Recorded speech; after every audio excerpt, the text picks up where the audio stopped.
지식을 찾아 떠납니다. 펼쳐라 보물지도! 네, 우리 두 분은 사랑 그리고 일 둘 중에 하나를 선택을 해야 된다면 어떤 걸 선택을 하시겠습니까? 저는 사랑을 선택할 것 같습니다. 이유는요? 일하다 보면 힘든 하루도 있잖아요. 네. 그래서 그 힘든 날 끝에 이제 위로할 수 있는 사람, 위로해주는 사람이 정말 필요할 것 같습니다. 진정으로 필요한 건 그 위로를 건네줄 수 있는 사랑이 사랑. 필요하다. 네. 경환 씨는 어떠세요? 경환 씨 일단 지금은 되게 사랑 따윈 필요 없어라는 느낌이 들긴 하는데 네, 저는- 안경부터 해서 네. 저는 그런 것 같아요. 사랑 없이 일을 가지고 있다면 또 내가 의미가 있을까? 이런 생각을 했거든요. 물론 사랑 없이 살 수 있는 사람들도 있지만 저는 일을 대체하는 한이 있더라도 사랑을 가지고 가는 게 좀 더 살맛이 나지 않을까? 네, 이렇게 생각합니다. 야, 보기와 다르게 로맨티스트네요. 향원 씨는 네. 어떻게? 저요? 궁금해요. 저는 사실은 그래도 중요한 건 러브가 아닐까라는 생각을 솔직하게. 정말 솔직하게. 네. 근데 저의 마음은 사랑인데 어. 사랑은 고사하고 일만 열심히 하고 있거든요. 그렇기 때문에 제가 실제로 중요하게 생각하는 것과 저의 실제 삶은 다르지만 언행불일치네요. 네, 언행불일치긴 하지만 오늘 저희가 모시는 선장님의 답변도 궁금할 수밖에 없습니다. 왜냐하면 제 생각에는요. 오늘 선장님이 이성과 감성이 적절하게 반반이실 것 같거든요. 오. 그래서 과연 이 질문에 어떤 답을 해주실지도 궁금합니다. 바로 모셔볼게요. 선장님 나와주세요. 네, 안녕하세요. 반갑습니다.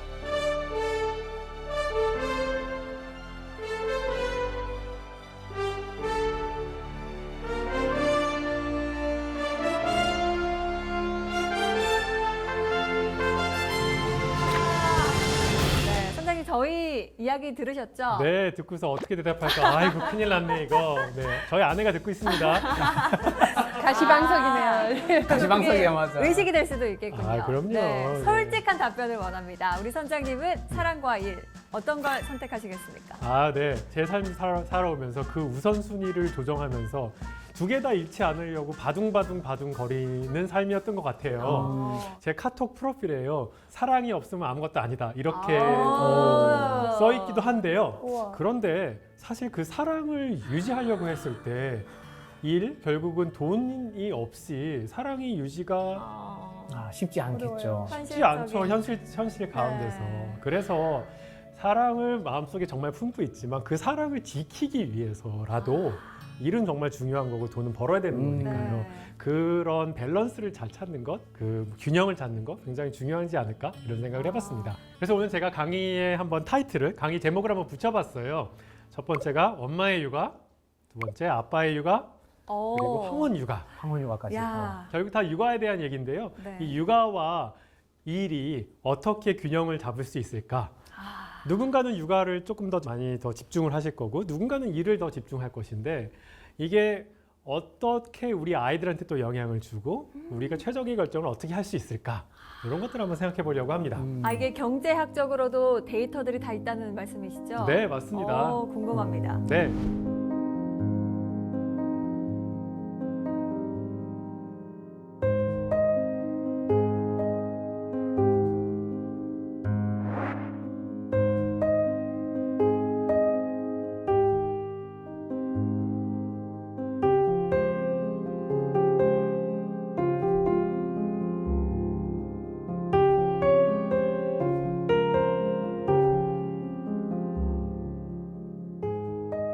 첫 번째, 일하는 엄마가 아이들한테 미치는 영향이 무엇일까?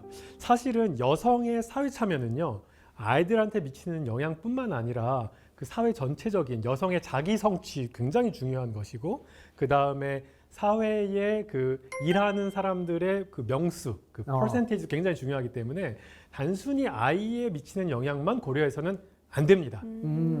하지만 많은 엄마들의 고민이 내가 지금 일하면 이거 우리 애한테 손해를 끼치는 거 아니야? 이런 고민을 현실적으로 하거든요. 그렇죠. 일단 내 커리어 오케이, 그러니까 내 커리어 어느 정도 얘기를 하고 생각을 하고 그랬을 때 고민할 때가 우리 아이한테 그러면 어떤 영향을 줘? 이 고민을 하는데 이 커리어는 각자 좀 한번 생각해 주시고 엄마가 일을 하거나 집에 있을 때 아이한테 어떤 영향을 미치는가에 대한 것을 한번 보려고 합니다. 우리 아이에게 어떤 영향을 미치는지 그 부분에 좀 초점을 맞춰서 초점을 맞추는 겁니다. 근데 이게 전부는 아니다. 네. 미리 말씀드립니다. 네. 아이한테 어떤 영향을 미칠 것 같으세요? 일단 월킹맘은 그 아이와 함께하는 시간이 아무래도 좀 더 적다 보니까 좀 어렸을 때 좀 정서적 발달이나 뭐 이런 데 있어서 조금은 좀 불리하지 않을까 약간 이런 생각이 조금. 또 이런 이야기를 또 들으면 우리 워킹맘 분들은 또 그러면 어떡하지 하면서 또 다시 불안하시고 이런 걱정을 많이 하는 맞아요. 걸로. 네. 그런데 또 워킹맘이 밖에 나가면은 뭘 가져옵니까? 일하면은? 돈이요. 돈을 가져오잖아요. 돈 잘 버는 엄마 최고 막 이러면서 애들이 돈을 가져오면 좀 더 좋은 영향이 있지 않을까 생각. 그것도 그게 그렇잖아요. 나으려나? 그러게. 맞습니다. 사실 그래서 워킹맘이냐 네. 전업주부냐는요. 결국은요 일을 한다는 거는요 나의 시간을 써서 돈을 벌어오는 거잖아요. 네. 그러니까 정확하게 말씀하신 대로 내가 우리 아이와 보낼 수 있는 시간은 상대적으로 줄어들지만 내가 갖고 있는 소득은 늘어나는 시간과 소득의 상호작용이 있는 것이다. 네. 시간과 소득을 어떻게 분배하는 것이 제일 좋을까? 네, 그거를 살펴보는 겁니다. 자, 그러면은요, 엄마가 내가 회사를 가서 일을 한다고 해봅시다. 그랬을 때 첫 번째로 엄마의 육아 능력 혹은 엄마의 업무 능력에 따라 이 효과가 달라집니다. 엄마가 업무 능력이 높아요? 돈을 많이 벌어오잖아요. 네. 시간을 희생한 대신 돈을 막 갖다 줄 수도 있는 거잖아요. 네. 굉장히 돈을 많이 버는 사람이면은 일을 했을 때 더 많은 긍정적인 효과가 있을 수 있겠죠. 그렇겠네요. 아무래도 그렇죠. 시간 대비. 그런데 어쨌든 간에 A 입장에서는 돈이냐 아니면 시간이냐 이게 이제 이게 있는 거고요. 두 번째는 엄마의 부재 시의 활동. 아이가 뭘 하는가. 그러니까 엄마가 일을 하러 나갔을 때 어디가 있냐? 어디 가서 뭘 하느냐.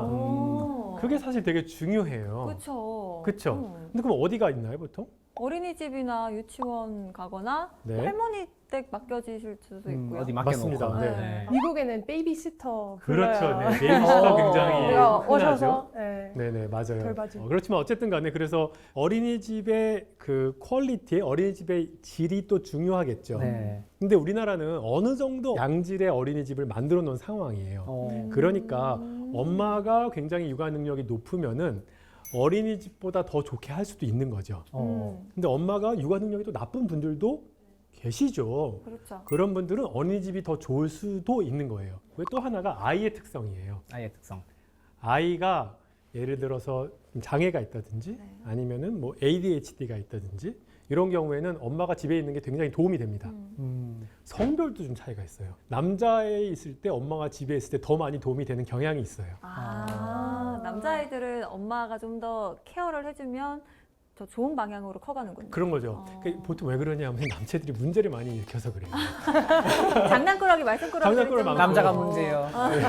여자들이 얌전하게 잘 하는데 남자들은 막 이러니까 그때 엄마가 딱 잡아주면은 남자들이 좀 긍정적인 영향이 더 큰 거죠. 그렇구나.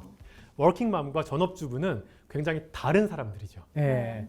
뭐 삶에 대한 가치관도 굉장히 다르고 뭐 일에 대한 성취도 굉장히 다 다른 분들이잖아요. 그래서 워킹맘의 아이와 그다음에 전업주부의 아이를 단순 비교하면요. 이게 엄마가 워킹맘이냐 전업주부냐의 그것 때문에 기인한 것인지 다른 아니면 요인들 엄마의 때문인지. 다른 것들 때문인지 구분이 안 됩니다. 그렇네요. 근데 이런 사회 실험 같은 경우는 네네. 정말 똑같은 조건의 능력이랑 뭐 유전자랑 뭐 환경이랑 다 똑같은 사람이 정말 그 하나의 변인만 다르게 해서 네. 할 수 있는 실험이 거의 없지 않나요? 먼저 경제학 공부하셨어요? 어떻게? 아니요. 네네. 그거 참 굉장히 어렵습니다. 그러니까 불가능할 것 같아요. 의학에서는요 이걸 많이 해요. 그러니까 우리가 예를 들어서 이제 암에 걸린다든지 중병에 걸렸을 때 예를 들어 병원에 가면요 우리 의사 선생님들이 현재까지 나온 것 중에 이게 제일 좋은 치료 방법입니다 이러면서 말해주잖아요. 네. 근데 이런 게 다 그렇게 실험을 해갖고 코로나 백신 개발하듯이 딱 이렇게 해서 말해주는 건데요. 사회 실험 그러니까 경제학자들은 그게 좀 어렵잖아요. 네. 어렵지만 그거를 하기 시작했어요. 예를 들어서 우리가 소득을 높여준다면은 더 나은 삶을 사는가 아이들한테 더 좋아지는가 할 때 정말로 제비를 뽑아서요 특정 집단한테 정부가 좀 더 정부 보조를 해주는 거예요. 그런 것을 사회 실험이라고 하고요. 네. 그 사회 실험 기법으로 노벨 경제학상을 2019년도에 받으셨고요. 또 2년 뒤에는요 그렇게까지는 못하지만 정부가 특정 지역에 무언가 일을 벌릴 때 처음에도 차이가 있지만 그 추세가 달라지는가 그런 것들을 개발하신 분들이 2021년도에 노벨상을 받았습니다. 굉장히 훌륭한 질문을 해주셔서 너무 고마웁니다. 오늘 제가 말씀드릴 게 그 두 가지 방법, 그러니까 진짜로 제비 뽑아서 사회 실험을 하는 방법하고요. 그 다음에 실험까지는 아니지만 지역별로 다르게 도입이 돼서 그 추세가 달라지는지를 보는 연구를 계속 소개하려고 해요.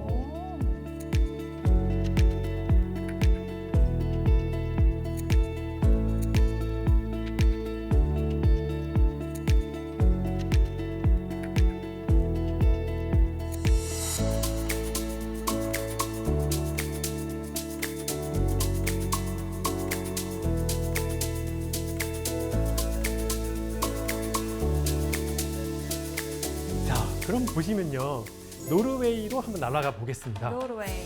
엄마가 집에 있는 게 좋은가 일하는 게 좋은가, 강제로 이걸 할 수가 없는데 네. 노르웨이에서 뭘 했냐 하면요, 유치원을 엄청 만들기 시작했어요. 예전에는 노르웨이도요 다 집에서 길렀습니다.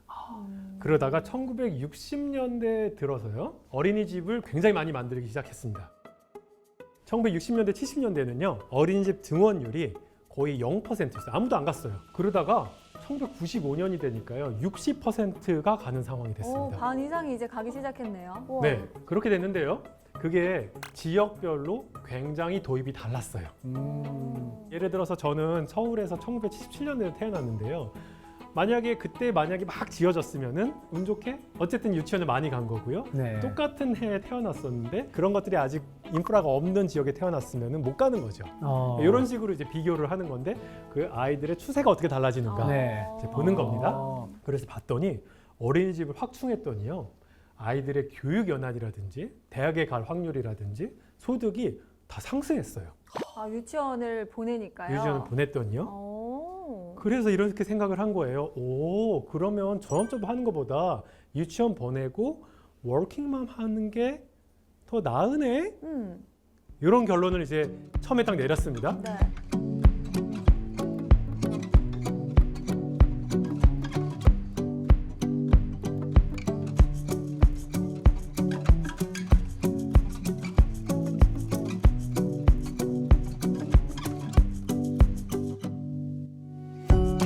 노르웨이에서 2000년대 들어서요 유치원을 공짜로 만들어주는 거예요. 그러면 어떤 일이 벌어지냐 하면 안 보내면 손해 같죠. 그렇죠. 안 보내면 손해 같은 네. 거예요. 야, 그럼 나 집에서 기르면은 나도 돈을 줘. 나도 집에서 기를 권리를 다오. 이렇게 한 거예요. 이것도 어느 정도 설득력이 있죠. 그렇죠. 네, 그래서 노르웨이에서 가정 양육 수당이라는 게 도입됐습니다. 집에서 키우는 사람한테도 돈을 지급해주는. 그렇죠. 아. 그렇게 해서 1998년도에 만 3세 미만에 집에서 키우면은 75만 원 받고 이걸 안 받고 유치원에 보내면 되는 거예요. 선택할 수 있게끔 됐네요. 맞습니다.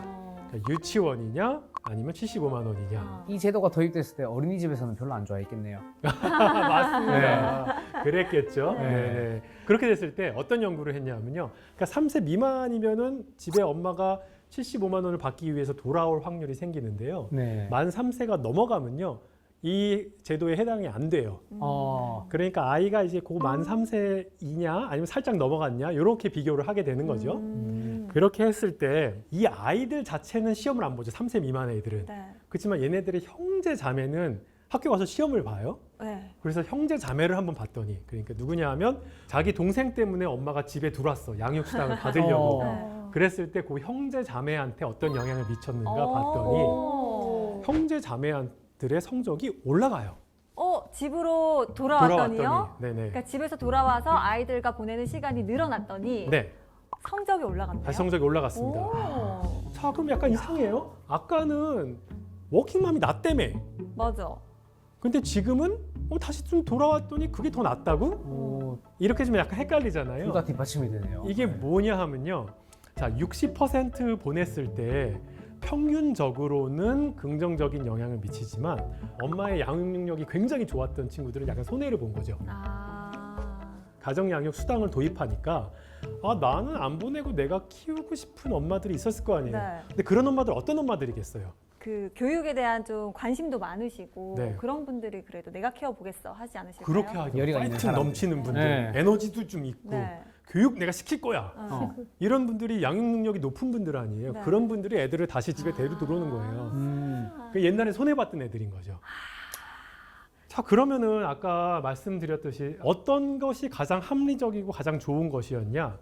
모두 다 유치원에 가는 것도 베스트는 아니었고 아니고 모두 다 유치원에 안 가는 것도 아니었는데 누가 선택했죠?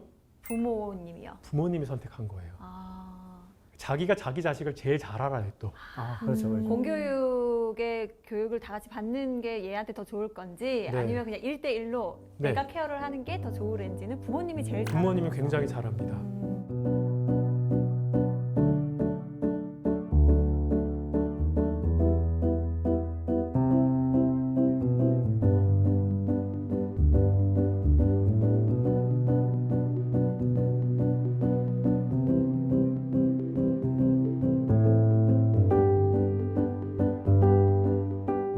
우리나라 상황은 과연 어땠을까? 내가 선택할 수 있고 내가 우리 아이 상황을 봐서 어떻게 보낼 수 있느냐를 결정하는 게 되게 중요한데 우리나라는요 2000년대 이후에 마치 노르웨이처럼 변했습니다. 그러니까 2000년 전에는요 유치원 어린이집이 그렇게까지 많지 않았어요. 그러다가 2000년 이후로 굉장히 많이 증가를 했습니다. 거의 2배, 3배 이상 증가를 했고요. 2019년 자료인데요. 어린이집 취원 비율이요. 그러니까 1세 미만은 20%. 그런데 1세와 2세는요. 80%, 90%가 갑니다. 거의 다 보냈네요. 거의 다 보내는 거예요. 그런데 이게 어떤 상황이냐면 노르웨이의 60%보다도 훨씬 더 높잖아요. 네. 80, 90%는 굉장히 높은 거거든요. 근데 이게 왜 그러냐? 테이블을 한번 보시면요. 2023년 전에 2021년에요. 0세나 1세나 2세일 때 내가 시설에 보냈거나 아니면 집에 있을 때 받게 되는 금액입니다. 나라에서. 자, 만약에 시설로 보내면요. 돈을 따로 받지는 않지만요. 그 시설비가요. 0세는 75만 원 보조, 1세는 66만 원 보조, 2세는 55만 원 보조입니다. 그런데 내가 만약에 집에서 키운다 그러면 20만 원, 20만 원, 10만 원 받아요. 얼마 안 주네요. 아, 그러면 보내는 그러면- 분들이 당연히 많죠. 그러니까 야 절로 가서 77만 원 보조해서 가면은 나 몸도 훨씬 안 힘들고 그런데 내가 20만 원 받자고 이렇게 할 거 아니에요. 그래 다 보낸 거예요. 아, 근데 왜 0세는 그나마 적냐? 우리나라 사람들이 에이 지금 돌도 안 지난 애를 어떻게 보내 어린이집 어떻게 보내 이래서 이게 그나마 0세가 낮은 거지 1세 2세가 이렇게 높은 이유는 이런 보조금 제도가 좀 잘못되어 있었죠. 그럼 똑같이 해줘야 되네요, 사실은. 사실은 그렇다고 보는 거거든요. 공평하게 하려면 네. 그냥 보내지 않는 집에서 이제 육아를 하는 분도 저게 맞는 정도의 수당을 줘야 네, 선택을 자유롭게 할 수 있겠네요. 네 그런 이제 민원이 되게 많았어요. 어. 야, 우리도 집에서 볼 수 있는 권리를 보장해줘. 이러면 내가 너무 손해보는 것 같아서 맞아. 우리 애도 자꾸 보내게 되잖아. 이렇게 된 음. 거거든요. 그래서 2023년에 개편을 했습니다. 시설로 가면요. 51만 원 보조 금액이 약간 줄고요. 대신 19만 원 줍니다. 합치면 70만 원이 됩니다. 집에 있으면 70만 원 그냥 받습니다. 똑같아졌어요. 두 번째 시설로 한 살 때 45만 원 보조하든지 아니면 35만 원 받든지 조금 차이는 있지만 그래도 비슷해졌죠. 그러니까 아직 완벽하게 대칭은 아니지만 그래도 많이 개선이 된 거예요. 그러네요. 그러네요. 네. 그래서 1세와 2세의 그 유치원 취약 비율이 좀 줄었습니다. 아, 그러면 2023년부터 지금 그 비율이 확 바뀌었겠네요. 그 비율이 좀 줄어들고 있습니다. 아. 저는 이게 맞는 방향이라고 봐요. 왜냐하면 부모가 선택할 수 있어야 되거든요. 인센티브를 비대칭적으로 만드는 바람에 모두 다 시설로 보내게끔 만드는 거죠. 그러니까 요거는 좀 잘못된 것이다 라고 볼 수가 있습니다. 왜? 기존의 연구를 봤더니 본인이 결정하는 형태가 되어야지 가장 이상적이다. 이렇게 볼 수 있기 때문입니다.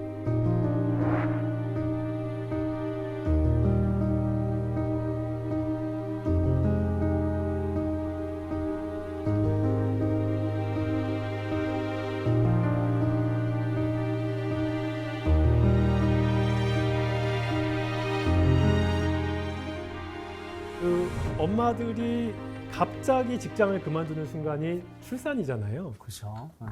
그런데 만약에 그 출산 후 얼마 정도 시간이 지나서 다시 직장으로 돌아올 수 있다면 굉장히 좋잖아요. 그렇죠? 네. 지금 교사는 되게 그게 잘 돼 있잖아요. 그렇죠? 예, 육아휴직 썼다가 돌아온 거 가능하죠. 자, 육아휴직의 효과가 어떤 것인가 보면은 엄마가 직장 여성이냐 그렇지 않으냐 전업주부냐의 효과를 또 측정해 볼 수가 있습니다. 왜냐? 육아휴직이 굉장히 더 좋아지면은 육아휴직이 더 제너러스해지면 엄마가 집에 있을 확률이 더 높아지는 거죠. 네. 그렇죠. 오스트리아로 가보겠습니다. 오스트리아에서 어떤 일이 있었냐 하면요. 1990년 7월 1일생부터 엄마의 육아휴직 기간이 12개월에서 1년에서 2년으로 늘었습니다. 7월 1일생. 그럼 6월 30일생은 혜택을 못 받나요? 바로 그렇습니다. 또 아슬아슬하게 학교 차이로. 이제 모범생들이 되셨네요. 경제학생이 이런 걸 좋아해요. 6월 30일생과 7월 1일생이 무슨 차이가 있냐. 또 비교 실험했겠죠. 네. 그렇죠. 그렇지만 7월 1일생은 육아휴직을 쓸 확률이 훨씬 더 올라갔어요. 그렇겠네요. 네, 그래서 아까 얘기했던 그 육아휴직의 효과만을 측정해내는 거죠. 다른 건 다 비슷해요. 6월 30일생이나 7월 1일생이나. 그렇죠. 그런데 그 제도 때문에 엄마가 집에 있을 확률이 굉장히 달라졌습니다. 네, 그래서 한번 봤더니 나중에 애들이 15세 됐을 때 15년지를 따라갔더니 국제학업 성취도 평가 피사 스코어 그 시험을 봤어요. 그랬더니 남자애들의 성적이 올라갔어요. 근데 여자애들은 변화가 없었습니다. 여자는 또 딱히 변화가 없네요. 네네. 여자애들은 알아서 잘하니까. 그만큼 남자애들이 케어에 더 영향을 받는다는 거네요. 그랬던 것이죠. 네. 그리고 굉장히 또 흥미로운 거는요. 대졸 엄마였을 때는요. 자녀의 성적이 또 상승했는데요. 대학교를 졸업한. 고졸 엄마는 하락했어요. 오히려. 같이 보내는 시간이 많아지면 더 하락했어요? 네. 고졸 엄마는요. 똑똑한 엄마랑 함께 오래 있는 게 더 좋다는 말인가요? 그런 거거든요. 좀 슬프긴 하죠. 그런데 엄마의 양육의 질이 또 굉장히 중요하다. 아까 뭐랑 대비하는 거예요? 어린이집이랑 대비하는 거잖아요. 상대적으로 모두 다 그런 건 아니지만 대졸 엄마가 고졸 엄마보다는 양육의 질이 좀 아무래도 좋잖아요. 그렇다 보니까 어린이집 간 거보다 대졸 엄마는 오히려 더 좋은 결과를 얻었지만 고졸 엄마는 그렇지 않았더라. 이야. 네, 좀 씁쓸한 비슷한 결과 또 한번 보겠습니다. 노르웨이를 이번에 한번 날아가 볼게요. 노르웨이는요. 1977년 7월 1일생부터 육아휴직이 4개월이 늘었습니다. 엄마가 집에 더 많이 있었겠죠? 그랬더니 고등학교 중퇴율이 감소하고 30세 됐을 때 소득이 증가했습니다. 그래서 육아휴직이 굉장히 아이들한테 그래도 긍정적인 효과를 낳죠. 근데 왜 그런지 생각해 보면요. 육아휴직은 내가 정하는 거예요. 쓸지 안 쓸지. 쓸지 안 쓸지 얼마나 쓸지 내가 정하잖아요. 우리 자식은 내가 또 굉장히 잘 알거든요. 내 자식을 가장 잘 아는 거는 24시간 보고 있는 부모가 제일 잘 알고 그 부모가 다른 사람들의 조언과 전문가들의 조언을 받아서 가장 좋은 결정을 할 수 있고 나라는 그 결정을 최대한 도와줘야 되는 거죠.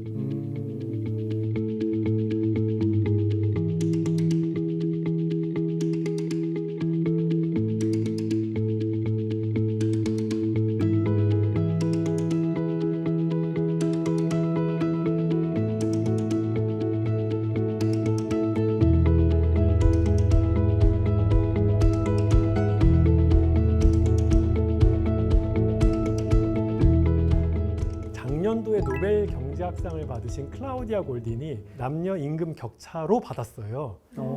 여성의 육아휴직이 남녀 임금 격차의 원인이기도 합니다.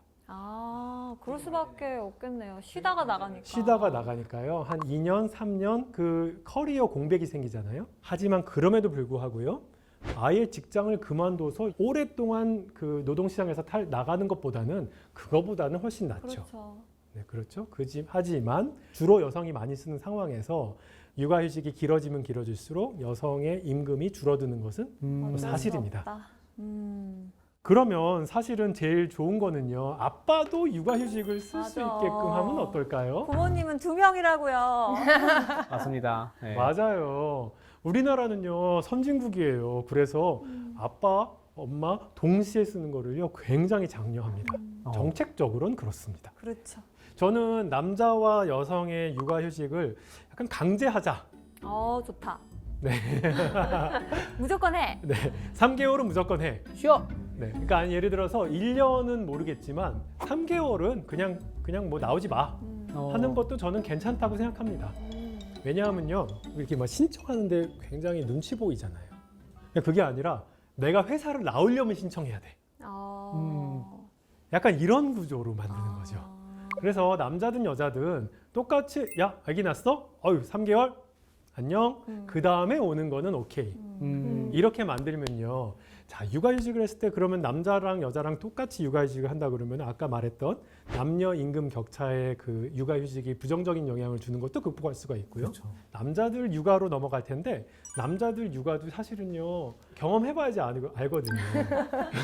맞습니다. 경험해 보셨잖아요. 네, 근데 되게 저희 애를 경험한다고 했는데요. 네. 반만 경험해서요. 아. 육아 능력이 떨어져서 아내한테 굉장히 많이 욕 먹었습니다. 어. 네, 많은 우리 아버지 분들이 네. 같은 감정을 느끼셨을 것 같아요. 맞아요. 네. 그래서 저는요, 제가 과연 육아를 열심히 하는 게 도움이 되나 안 되나 굉장히 의문을 가지고 있었는데요. 그거에 대해서 그래서 한번 연구를 소개를 좀 해보려고 합니다. 정말 별의별 연구가 다 있군요. 네. 네, 우리나라가 사실 진짜 남자 육아휴직 아까 얘기했는데요. 남자 육아휴직이 굉장히 많이 늘었어요. 2017년에요, 12,000명이었거든요. 근데 2020년에 27,000명이 됐어요. 오, 많이. 그 3년 만에 몇 배가 됐어요? 2배도 넘어버렸어요. 그렇네요. 지금 2023년까지 하면 더 많이 늘겠죠? 네. 흥미로운 거는요. 2021년도에 양성평등 실태 조사를 한 게 있습니다. 직장 생활을 하더라도 자녀에 대한 돌봄의 1차적인 책임은 여성에게 있다. 이거에 동의하는 비율이요. 2016년에는요. 반을 넘었어요. 53%. 근데 2021년도에는요. 17%로 줄었어요. 확 바뀌었네요. 그 인식이 굉장히 많이 바뀌었습니다. 좋네요. 지금 속으로는 이거에 동의하지 않더라도 밖으로 나 여자가 봐야지 이러면 혼나는 사회가 됐어요, 사실. 맞아요. 그래서 사람들이 마음은 많이 바뀌었어요. 그런데 한번 보세요. 자녀의 숙제 및 공부 지도 혹은 등하교를 거의 매일 하니? 라고 물었을 때 엄마는 절반 이상이 그렇다고 대답하는데요. 아빠는 20%만 그렇다고 해요. 야, 인식은 많이 바뀌었어도 예전에 네. 엄마가 더 많이. 머리는 바뀌었는데 마음은 바뀌었는데 몸이 안 바뀌었어요. 아. 인식 개선은 됐을 때 몸이 아직 안 따라주는 거죠. 뭐 남자 나쁘다 이렇게 얘기하기보다는 사실 남자들의 그 근무 시간이 사실 좀 길거든요. 네. 아빠가 일단 집에 빨리 와야지 보지. 맞아요. 사실 단순한 인식의 문제라기보다 현실적으로도 아빠가 이제 일을 더 많이 하니까 어쩔 수 없이 저렇게 나올 수밖에 없다. 그런 부분도 존재하는 거죠. 어. 아빠 엄마가 자녀와 하루 평균 보내는 시간을 좀 말씀드리면요. 저 위에 게요. 애가 학교 가기 전이고요. 밑에 게 학교 간 다음입니다. 왼쪽이 아빠, 오른쪽이 엄마입니다. 왼쪽이 아빠, 오른쪽이 엄마라는 얘기는요. 엄마가 애를 더 많이 본다는 얘기예요. 근데 이게 모든 나라가 다 그래. 만국 공통이네요. 만국 공통인데요. 특별히 그 차이가 큰 나라가 있습니다. 여기 한번 보시겠어요? 어느 나라인가요? 제일 대체 밑에. 어느 나라인가요, 저거? 아, 우리나라입니까? 보입니다. 아, 한국입니까? 대한민국입니다. 대한민국. 안타깝게도. 아, 대한민국을 네가 우리나라라고 하기. 아, 네. 엄마가 애를 좀 더 많이 보는 거는 사실은 만국 공통이죠. 그런데 그 차이가 우리나라가 특별히 크다. 크다. 네. 또 밑에 그림을 보시면 학교 간 다음입니다. 애 보는 시간이 줄었죠, 다. 학교를 가니까요. 그런데 굉장히 그 차이가 많이 줄어들죠. 네. 저 때는 이제 일하러 가는군요, 엄마가. 엄마들이 일하러 가기도 하고요. 그 다음에 아빠들이 좀 더 놀아줄 수 있는 여지가 생기는 것도 있을 겁니다. 에이. 저만 아닐까요? 에이. 네. 너무하네요. 아무튼 간에 그런 이제 우리나라 아빠들은 어쨌든 간에 선진국에 비해서 굉장히 그 놀아주는 시간, 아이랑 보내는 시간이 적은 편이다.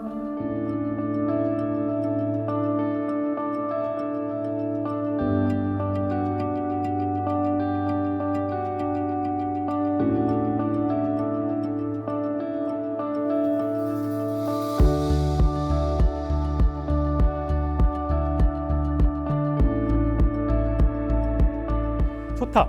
적은 편인데 어쨌든 간에 우리 사회가 지금 아빠들 보고 애를 좀 봐라 이렇게 얘기하고 있죠. 그죠? 그랬을 때 아이들한테 어떤 영향을 줄까? 아빠의 육아 참여가 네. 방금 제가 길거리에서 뭐 많이 볼 수 있는 좀 무뚝뚝한 아저씨들 생각해봤는데 과연 이제 육아 잘 하실까 이 생각이 의구심이 듭니다. 네. 갑자기 애 돌봐달라고 하면은 뭔가 저보라 막 이렇게 개순할 것 같고. 쳐라 치워라 아빠의 육아 참여가 과연 아이한테 어떤 영향을 미칠까? 아이를 더 좋게 만들까? 라고 보면 이것도 참 굉장히 어렵습니다. 왜냐하면요. 집에 와서 열심히 육아 참여하는 아빠랑 난 몰라 하는 아빠가 다른 아빠잖아요. 다르죠, 다르죠. 그러니까 아빠의 육아 참여 때문인지 아니면 그 다른 이유. 예를 들어서 아빠가 맨날 술, 담배 하고 계시고 뭐 생활 습관이 엉망이다. 이러면은 아이들 안 볼 거 아니에요. 근데 그런 것 때문인지 수많은 요인들이 있기 때문에 이 아빠의 육아 때문인지 그것 때문인지 알 수가 없습니다. 자, 그래서 또 경제학자가 나섰어요. 경제학자가 또 뭘 얘기했냐? 또 제도의 변화를 또 살펴봅니다. 굉장히 재밌게 스웨덴 2012년 1월 1일생부터 아빠와 엄마가 동시에 육아휴직을 사용할 수 있게 됐어요. 동시에. 이걸 이제 더블 데이즈 리폼이라고 했는데 옛날에는 생후 10일만 딱 아빠가 쓸 수 있었어요. 근데 보통 이제 엄마가 육아휴직을 하고 아빠가 10일 하고 나머지 이제 회사를 가는 거죠. 반대로 뒤집힐 수도 있지만 대부분 여성들이 하게 되죠. 아무래도 모유 수유 뭐 이런 거 해야 되니까. 그런데 그때부터 어떤 일이 벌어졌냐 하면 생후 10일이 아니라 생후 1년 동안 40일을 자유롭게 아빠가 쉴 수가 있었어요. 그 365일 중에 자유롭게 쓸 수 있는 거예요. 40일을 아무 때나 그냥 쓸 수 있는 거예요. 자, 그럼 이게 어떻게 되는 거냐 하면요.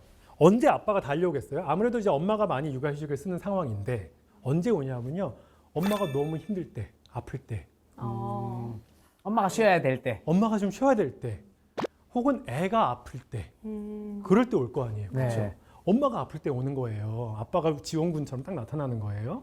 그렇게 됐더니 어떤 영향이 됐냐? 엄마한테 미친 영향이 엄마의 병원 입원이 12% 감소. 엄마가 건강해질 수 있네요. 엄마가 좋아지는 거예요. 항생제 처방 확률이 14% 감소. 어머. 엄마가 정신과 약 먹어야 될 확률이 26% 감소. 야, 그러니까 그만큼 도움이 됐다는 거잖아요. 그런 거죠. 아빠의 육아가. 아빠의 육아가 굉장히 안타깝게도 아이에 미치는 영향은 못 봤어요. 자료가 그게 없어서. 중요한 거 아닙니까? 그게 굉장히 중요한데 그건 못 봤지만 네. 어쨌든 아빠가 우군이 돼서 엄마를 굉장히 도와줄 수 있었다. 일단 엄마를 돕게 되면 아이도 엄마가 좋아집니다. 또, 맞아요. 예, 양질의 양육을 할 수 있게 되는 그런 거죠. 요인이 되니까. 그래서 아이한테 적어도 이제 네거티브는 아니다. 적어도 좋은 쪽이지 나쁜 쪽은 아니다 이거죠. 그래서 스웨덴은 이랬습니다. 그런데 에티오피아는 좀 달랐습니다. 에티오피아. 네, 사실 이거는 제 아내 연구입니다. 정말요? 네네. 제 아내가 한 연구인데요. 아내가 이제 아빠 육아 연구를 해서 제가 스트레스를 많이 받았죠. 네. 근데 연구 결과를 보시면은 네. 아내가 갑자기 저한테 굉장히 제너러스해졌습니다. 굉장히 관대해졌거든요. 야, 못하면 안 해도 돼. 연구 결과가 어땠길래요? 연구가 어땠길래 네. 그런 아내의 태도가 바뀌었는지 한번 네. 살펴보겠습니다. 에티오피아에 가서 실험을 하는데요. 아이들을 잘 먹이는 연구를 하는 거예요. 잘 먹이는 연구. 네네. 에티오피아에 기아가 굉장히 많고요. 네. 발육 부전이 많아서요. 오. 애들의 키가 성장이 안 하는 거예요. 제 아내는요. 요 기아 문제 혹은 아이들 발육 부진 뭐 이런 거 연구하는 학자예요. 이 발육 부진을 어떻게 하면 극복할 수 있을까 생각을 했는데 뭐가 있을까요? 아이들 잘 먹여야 되는데 돈이 없으니까 못 먹이는 가난한 나라잖아요. 네. 그러니까 돈도 줘보고 식품 바우처라는 걸 줬습니다. 딴 데 가서 하지 말고 바우처 주니까 꼭 음식을 사 먹어. 음식 사 먹을 수 있는 돈만 줬다. 이런. 그렇죠, 네. 그렇죠. 음식만 사 먹을 수 있는 돈을 준 거죠. 그 다음에 엄마들이 또 잘 몰라갖고요. 제대로 잘 못 먹일 수도 있습니다. 교육을 좀 시켜야겠네요. 교육을 좀 시켜야 될 것 부모 같아요. 교육이 또. 부모 교육을 했는데요. 자, 그래서 물 깨끗하게 해라. 그 다음에 뭐 골고루 먹여라. 이제 이런 것들을 이제 교육을 시켜주는 엄마 학교, 아빠 학교. 요거를 열었습니다. 엄마 학교, 아빠 학교. 네. 자, 그러면은 실험 집단이 딱 3가지가 있습니다. 첫 번째는요. 엄마 학교를 해주고요. 돈도 줬어요. 그러니까 우리 생각에 엄마가 지식도 알고 돈도 있으면은 그러면 잘 이제 사 먹게 될 것이다라고 생각을 한 거죠. 그다음 또 다른 집단은요. 돈도 주고 엄마 학교도 하고 아빠 학교도 했어요. 아빠까지. 네, 아빠까지 투입을 시킨 거죠. 그러면은 좀 더 잘해질 것이라고 우리는 이제 좀 바라는 거죠. 네. 그렇죠? 마지막은요. 이제 아무것도 안 했어요. 자, 그러면은 비교 집단하고요. 엄마한테 교육시키고 돈을 주는 집단. 이거 2개 비교하면은 엄마 교육과 돈의 효과 볼 수 있는 거죠. 그 다음에 엄마와 돈하고 엄마, 돈, 아빠 이렇게 하면은 이제 아빠가 도대체 어떻게 되는 것인가 볼 수가 있는 거죠. 설마. 설마. 네, 결과가 이 그림입니다. 아무것도 안 하는 집단의 점수가 3.2점이었어요. 그런데 돈을 주고 엄마 교육을 시켰더니 3.9로 올라갔어요. 3.9. 확실히 효과가 확실히 있네요. 효과가 올라갔죠. 그런데 잠깐. 아빠를 같이 했더니 오히려 더 역, 줄었어. 줄었어요. 아빠 가르친 집단이 저 작다니. 아니 오히려 더 역효과가 났네. 줄었어요. 그리고 애한테 먹였어야 되는 그 고기를 아빠가 먹은 예. 거예요. 그러니까 여러 가지가 존재합니다. 사실 어떻게 된 거냐 하면요. 너무 황당하잖아요. 아니 어떻게 줄기까지 해? 그러니까요. 똑같은 것도 아니고. 그 뭐냐 하면요. 아빠가 이제 아빠 교육을 받았는데 여전히 엄마보다는 잘 몰라요. 교육을 받아도 잘 몰라요. 이 교육을 받고 났더니 굉장히 간섭을 하기 시작합니다. 이게 아이 어설프게. 뭐가 이렇게 뭐가 이렇게. 이거 야야 내가 학교 갔더니 이거 먹어. 저거 먹으라고. 이거 왜 안 해? 엄마한테 계속 방해 놓는 거예요. 잘 모르면서 또. 잘 방해를. 모르면서. 그러니까 어설프게 남자들은 맞아요. 자꾸 뭘 좀 아는 것처럼. 아는 척하면 안 됩니다. 예. 맞아요. 이 연구의 결론은 뭐냐면요. 남자들이 어설프게 혹은 양육 능력이 안 되는 상태에서 육아에 뛰어들면은 오히려 손해도 날 수 있다라는 걸 보여주거든요. 그러면 남자 하지 마라 이 얘기인가요? 아니죠. 아니죠. 할 거면 제대로 하자. 할 거면 제대로 해라. 그리고 잘 배워줘라. 그건데 그래서 실질적인 아빠의 양육 능력을 길러주는 것이 굉장히 중요하고 그래야지만 우리 아이들한테 더 긍정적인 아웃컴을 가져오지 않을까, 긍정적인 결과를 가져오지 않을까 생각합니다. 이게 말씀을 들어보니까 단순히 육아휴직만을 아빠도 자유롭게 쓰게 하자에서 그치면 안 되고 그렇죠. 이게 육아 교육도 아버지도 좀 어렸을 때부터 제도 교육 안에서도 육아 교육을 아빠도 남자도 좀 받아와야 맞아요. 이게 그 궁극적으로 실현이 될 것 같아요. 맞습니다. 네. 네.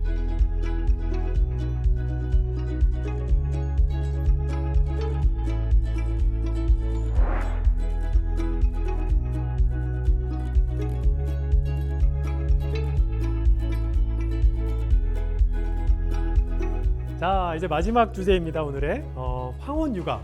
황혼육아. 좀 말이 좀 어려운데요. 혹시 황혼 육아. 글래스 황혼 육아 뭔지 아시겠어요? 잘 들어본 적이 없는 것 같아요. 황혼 육아. 네네네. 황혼이요. 영어로는 뭐죠? 트와일라이트인가요? 그런 것 Twilight. 같은데요. 네. 오. 해가 지는 그럴 네. 때. 맞아, 그러니까 맞아. 인생에서 해가 떠서 태어나서 해가 질 때, 그러니까 해가 지는 무렵에 하는 육아.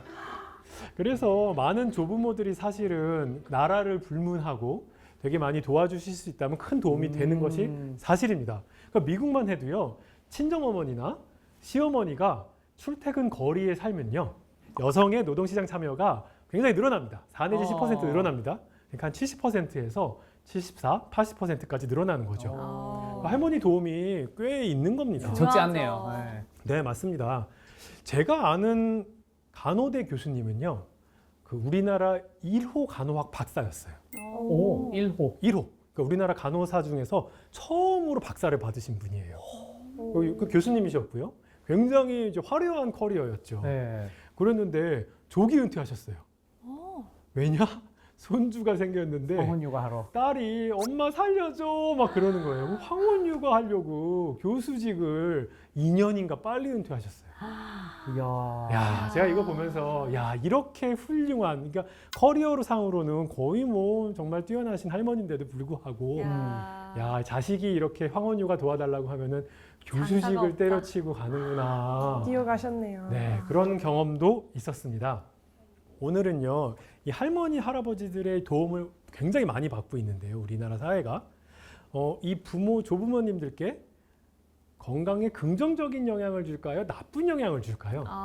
이 손주를 돌보는 게 네네. 이제 할머니, 할아버님들에게 어떤 영향을 건강적인 영향이 있을까? 네네. 미국에 자주 하는 말이 있는데 부모님이 이제 뭐 야단치고 막 그러는데 조부모님 댁에 갈 때 이제 완전 스포일한다. 그러니까 모든 좋은 것들만 텔레비 많이 보여준다, 저요. 할아버지, 할머니가. 그래요. 베린다. 버릇 베린다. 좋은 베린다. 것들만 어. 보여준다 이런 말이 있는데 너무 잘해주니까. 네, 근데 사실 한국 그 노인들, 어르신들도 보면은 지하철에만 탈 때 막 아이 보잖아요. 눈빛 확 달라지는. 귀여워하시면서 마냥 네. 따뜻하게 이렇게. 그래서 약간 뉴 라이프 봤을 때 그 어르신들도 이제 젊어진다는 아. 그런 기분, 그런 생명을 느낌이 보면서 주지 않을까. 좋아질 긍정적인 것이다의 한 영향. 표. 엄청 좋아질 것이다의 한 표. 좋아할 것 네. 같아요. 저는 좀 강도에 따라서 골병이 드느냐, 네. 아니면은 이제 말씀하신 것처럼 이렇게 긍정적인 기운을 좀 받느냐가 네. 달라질 강도에 것 따라 같습니다. 다를 것이다. 네. 아, 오늘 모범생 역할을 확실하게 하시네요. 네, 맞아요. 사실은 강도에 따라서 상당히 좀 많이 달라집니다. 그러니까 진짜 너무 심한 강도를 일하면요. 아무래도 뭐 건강을 상할 염려도 있겠죠. 하지만 좀 짧은 육아는 기쁠 수도 있겠죠. 실제로 아이를 보는 사람들이 이런 말을 해요. 2시간까지는 너무 재밌었어. 그렇죠. 네. 2시간까지는 좋아지다가 3시간, 4시간, 힘들어, 8시간, 아이고 이렇게 되는 경향이 있죠. 맞아요. 사실 그런데요. 그런 연구를 어떻게 했는지를 한번 좀 소개를 좀 드려보도록 하겠습니다. 육아가 조부모의 건강에 미치는 영향은요. 되게 측정하기 어려운 게요. 내가 육아를 하면은 건강에 영향을 주잖아요. 네. 긍정적인 영향이 있을 수 있고 나쁜 영향이 있을 수도 있고요. 뭐 그럴 수도 있겠지만 동시에 내가 건강해야지 애를 보잖아요. 그렇죠. 맞아요. 그러니까 육아를 하는 게 건강에도 영향을 주는데 건강해야지 애를 보니까 이쪽 반대 방향으로도 영향을 줍니다. 측정이 좀 그렇네요. 어렵네. 네, 그래서 이거를 경제학적 용어로는요 역인과성이라 그래요. 역인과성. 인과성이 있는데 역인과성도 있다. 서로 인과관계를 서로 막 만들 수 양쪽에서 있다. 네. 이렇게 영향을 주는 거예요. 그래서 이게 굉장히 측정이 좀 어렵습니다. 더군다나 이제 긍정적인 측면과 부정적인 측면이 있는 거예요. 그러니까 긍정적인 측면은 약간 움직이는 것도 하시니까 좋기도 하지만요. 손목 검초염 생길 수 있고요. 손목 나가고. 관절염. 애 많이 보면 사실 스트레스도 생깁니다. 우울증에 빠질 수도 있고요. 이 모든 것들이 다 이제 강도의 문제가 사실 있는데요. 이걸 어떻게 연구하냐면요. 같은 사람이 작년에는 애를 받고 올해는 애를 안 받고 다시 그 내년에는 애를 보고 이렇게 왔다 갔다 하시는 분들이 좀 있습니다. 그런 분들이 애를 볼 때의 어떤 이제 건강 상태가 어떻고 애를 안 봤을 때의 건강 상태가 어떻는지를 한번 본 거예요. 독일 연구와 일본 연구를 말씀드리겠어요. 근데 독일 연구와 일본 연구가 조금 달라요. 독일은 같이 집에 사는 거 아니더라도 그냥 엄마 아빠 따로 살고 이렇게 우리 집에 와서 도와주는 거 이런 형태를 연구했어요. 일본은 같이 사는 걸 연구했어요. 같이 사는 진짜 대가족 형태. 진짜 대가족 형태. 그러니까 조금 다르죠. 하지만 누군가 도와주는 건데요. 평균적으로는 독일 연구도 그렇고 일본 연구도 그렇고 평균적으로는 영향이 없었어요. 그게 똑같아. 있는 것 같다. 평균은 on average 똑같았어요. 그런데 이게 또 평균의 함정이라는 게 있잖아요. 평균이 0이라면은 어떤 집은 파지티브고 어떤 집은 네거티브. 어떤 집은 좋아지고 어떤 집은 나빠져야 되는 거잖아요. 그러니까 누가 좋아졌냐 봤더니 노동 강도가 약한 팀. 2시간 정도 봐주는 팀, 3시간 정도 봐주는 팀은 좋아져요. 왜냐하면 야, 나 애 봐줘. 이렇게 되잖아요. 그리고 재밌잖아요. 그런데 8시간, 9시간 되면은 나빠져요. 그래서 노동 강도에 따라서 이제 그 차이가 굉장히 큰 거고요. 그러면 부모님한테 2시간만 맡기는 거는요, 약간 효도하는 거예요. 그러면서 잘해드리고 막 이러면 효도죠. 그럼 좀 당당히 2시간 정도만 맡기실 분들은 좀 당당하게 건강해지고 싶으십니까? 그렇게 막 애도 맡기고. 제가 약간 그러거든요. 그래서 저희 아내가 저를 좀 혼내더라고요.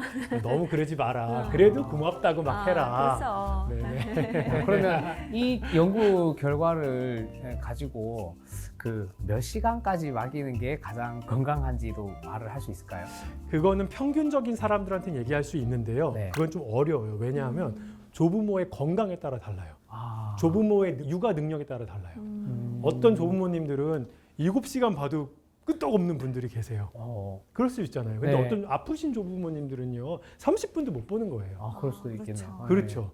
그래서 그거는 조부모님들의 건강 상태와 능력에 따라 다르고 그걸 누가 제일 잘하냐? 자식이 제일 아니요. 본인이 제일 잘 알아요. 본인이 제일 잘 알기 때문에 애를 맡겼다. 근데 우리 부모님들 자꾸 이렇잖아요. 우리 자식 생각해서 내가 아프다는 소리 못하고 막 이러잖아요. 어떻게 해야 되냐면 자식은 맡겼으면 특히 장시간 맡겼으면은 굉장히 자주 얘기하면서 어머니 아버지 상태가 어떤지 체크를 해야겠네요. 체크를 해야 돼요. 일반적으로는 오래 맡기면 힘들다. 그걸 또 어떻게 알 수 있냐 하면요. 돌봄 중에서 가장 나쁜 형태의 돌봄이 뭐냐 하면 노 돌봄이에요. 노인 돌봄. 그러니까 65살 아들이 혹시 65살 딸이 노모를 모시거나 아버지를 모시는 경우. 아. 이거는 그냥 뭐 100% 나빠져요. 그냥 무조건. 노인이 노인을 모실 때. 노인 힘든데 애들보다 노인 모시는 게 굉장히 이게 체력적으로 더 문제가 된다는 거죠. 손주를 봐주면 자식이 봐서 아 고맙다고 말을 하는데 자기 어머님 모시면은 뭐 힘들긴 한데 누가 고맙다고 할 사람도 별로 없잖아요. 아, 맞아요. 그리고 이게 슬프네요. 약간 내리사랑의 그런 차이도 있을까 이런 생각도 내리 들고. 사랑도 있을 거고요. 그래서 노노 부양은 굉장히 힘든데요. 우리나라의 노노 부양이 급격하게 향상하고 있습니다. 고령화와 더불어서 뭐 그냥 급격하게 향상하고 있고요. 그런데 60살 노인들이 80살, 90살 된 노인들을 돌봐야 되는 상황이 있는데 이게 좀 돌보미를 따로 고용을 하려고 그러면요. 월 300, 400이 들어요. 많이 드네요. 네, 굉장히 많이 듭니다. 그래서 사실 이 문제가 우리 사회에 굉장히 큰 문제이고 여러 가지 대책이 좀 논의되고 있는데요. 장기 요양보험제도라고 혹시 들어보셨는지 장기 모르겠는데 요양보험제도. 네, 우리 의료보험 내면요. 네. 장기 요양보험도 들었습니다. 그래서 사회보험이고 돈 내야 되고 노인이 아프면 나라에서 서비스를 해줍니다. 이거는 모든 사람이 내는. 모든 사람이 다 하죠. 네, 딱 4시간까지밖에 안 됩니다. 4시간. 그 이상을 하면 자기 본인 부담을 다 해야 됩니다. 그래서 어쩔 수 없이 이제 그 돈을 주고서 따로 돈을 주고서 300만 원, 400만 원 주고서 이제 모시는 경우가 집에서 모시는 경우가 많고요. 그게 안 되면 시설에 보내죠. 어쩔 수 없이. 아직 우리가 사회가 그 숙제로 많이 남아 있는 그런 형국이 되겠습니다. 노노 부양 그냥 이 정도로 맞춰볼까 해요. 네. 어쨌든 간에 부모님께 애를 맡긴다면은 잘 부모님과 상의하면서 적정한 수준을 찾으라. 그리고 노인이 노인을 부양하는 상황은 어떻게든 우리 사회가 해결을 봐야 된다. 이 정도 말씀드릴 수가 있겠습니다.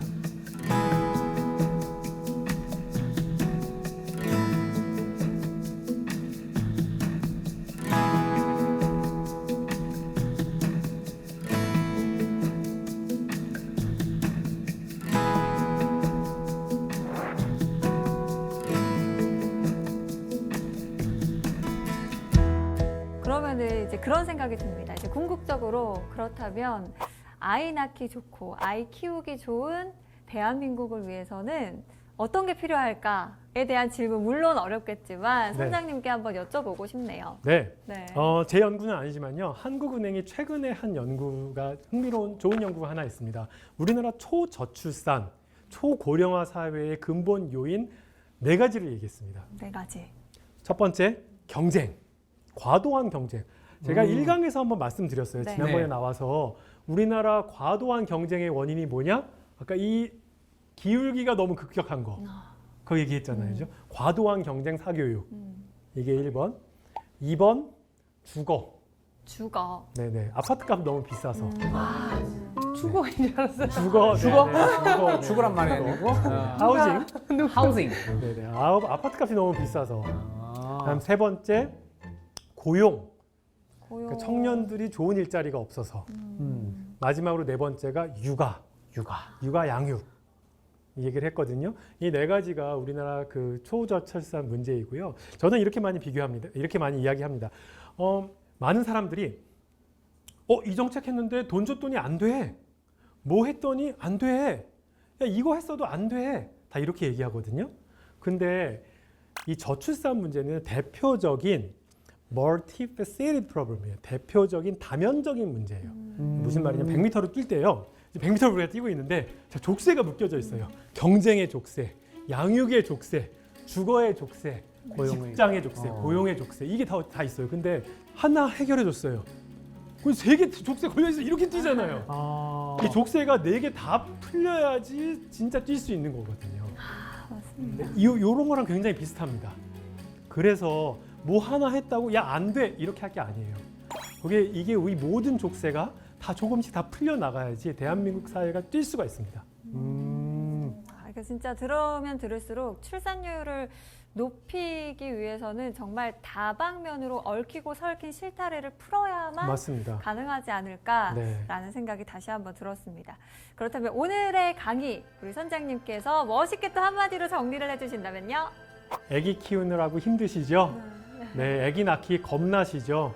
사실 대한민국 사회가 쉬운 사회는 아닙니다. 그러나 저는 희망이 있다고 생각합니다.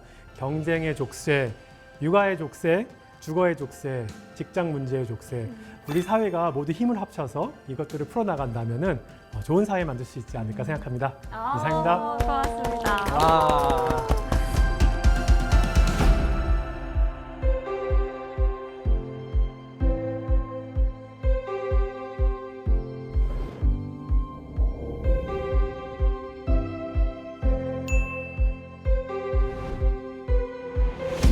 아니, 오늘 선장님과 우리 모두 행복해지는 방법에 대해서 좀 고민하는 그런 시간을 가져봤는데 두 분도 열심히 집중해서 들으셨잖아요. 궁금합니다. 두 분은 만약에 정책을 내가 하나 제안할 수 있다. 그렇다면 행복을 위한 정책 이런 거 나는 한번 추진해보고 싶다는 게 있습니까?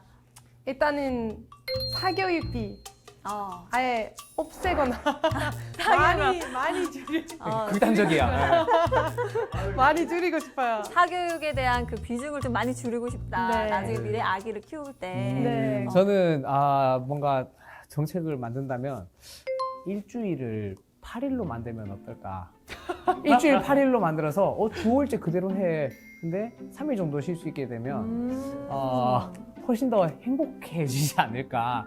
창의적이십니다, 근데. 근데 저는 이거 너무 좋아요. 제가 이 강의가요. 홍콩과학의대학교와 코넬대학교 교양 수업 강의랑 거의 똑같다고 말씀드렸잖아요. 제가 이 문제를 시험 문제 냈는데 이렇게 적어왔으면요. A+를 한 5개 줬을 것 같아요. A 플러스. 네, 너무 아름다워요. 네.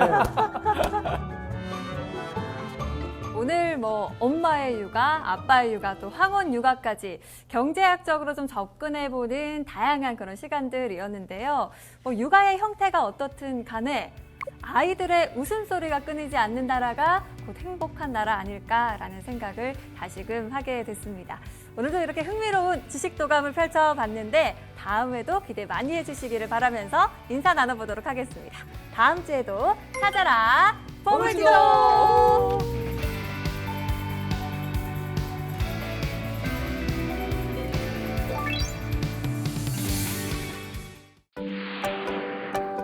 아인슈타인이라고 하면 모두가 다 알고 있을 것 같아요. 괴짜 천재 과학자. 머리가 이렇게 막